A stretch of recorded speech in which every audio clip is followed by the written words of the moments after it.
Hey, good morning, Chicago Yacht Club. We're out here at the end of April, sitting on the Sonar in the parking lot, still closed. COVID-19 pandemic. Obviously, the Chicago Yacht Club and the lakefront still closed.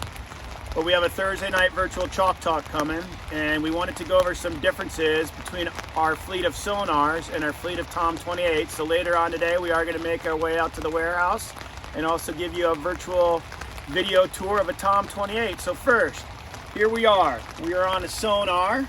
Welcome to our Sonar. And a couple things I want to highlight right away in the Sonar. If you see, I am on the edge of the cockpit. Our Sonar has bench seating. That's why it's a wonderful platform, both for learn to sail programs, US Sail, keelboat programs, our WOW program. It's a very, very nice, fun, good boat to sail, performs well, but also has an extremely nice social platform. Some things I want to highlight so that we know the parts of the boat when we get down here. Right here in front of me is the mast. If everyone wants to know, as we pan towards the bow, the top of the mast is towards the bow. The bottom of the mast is back near the stern or the transom. Both our Sonars and our Tom 28s, when we put the mast up, they go through the deck. So they go through here on the Sonar, down into below this cockpit hood, if you want to call it. And then they go down here on a mast step. That's how our Sonar mast goes up. Obviously, it's tough for me to get up there right now, but our head stay would affix to the bow. The back stay would affix to the stern. And I will highlight here, this attachment here is where our shrouds go. So we would have our Sonar mast up in the air.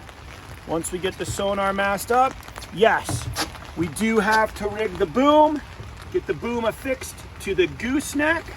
And as you can see here, when we were transporting the boats, we already partially rigged our main sheet, and this is our main sheet purchase system. So, bam, mast up, boom on, we're ready to go sailing. So once you all would come down here, we would have to rig up the jib, which is the sail that goes up on the bow of the boat. We'll have the sails stored down below for you, all right?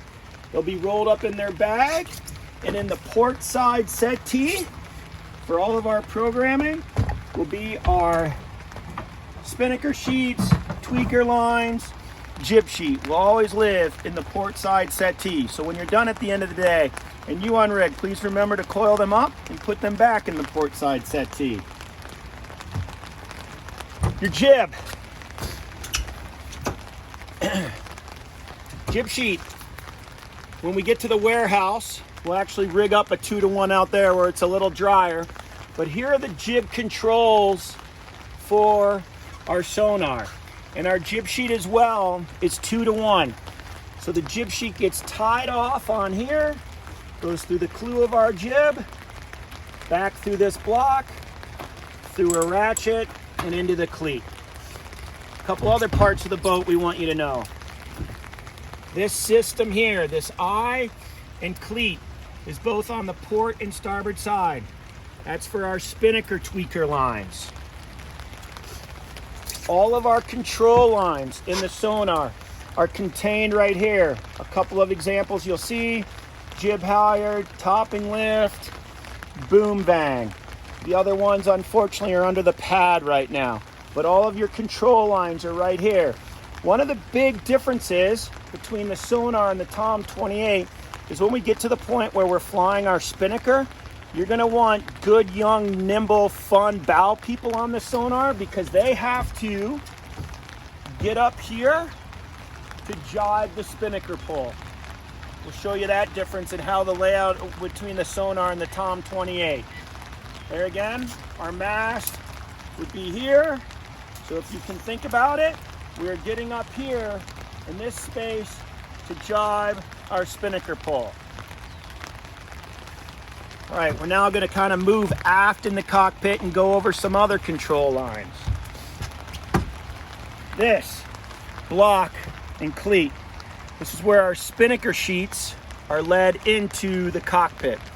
So if our Spinnaker on a bright sunny day is up there flying in front of us, our Spinnaker sheet would come down there again through a tweaker, which would be led through our tweaker block and fair lead. We'd have that up here in the air. The Spinnaker sheet would travel back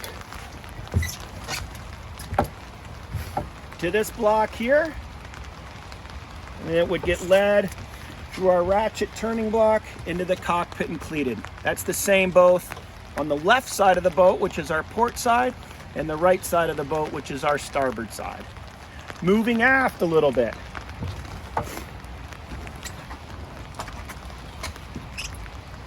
Traveler. This is the Traveler. As you see here, the Traveler car does go back and forth. The main sheet purchases onto the Traveler. We will talk about this with what the Traveler does as far as sail control, helping trim our mainsail when we get into this sail trimming, sail control part of our program. As you see here, on both the starboard side and over on the port side, we have two additional cleats. This one on the aft side with the white and blue and red fleck is for our backstay. When we get ready to rig, our Traveler line goes here. So Traveler, backstay. Backstay cleat, Traveler cleat. Moving on further back, obviously you have the tiller extension. And you can see that our backstay purchase is all the way back here on the stern of the boat, where this is led up and attaches to our backstay. So this is a quick introduction, to the Sonar. Yes, it is a rainy day down here in April, and we're looking forward to seeing you Thursday evening in our virtual Chalk Talk, and also seeing you on the water soon. So thank you very much. Bye-bye.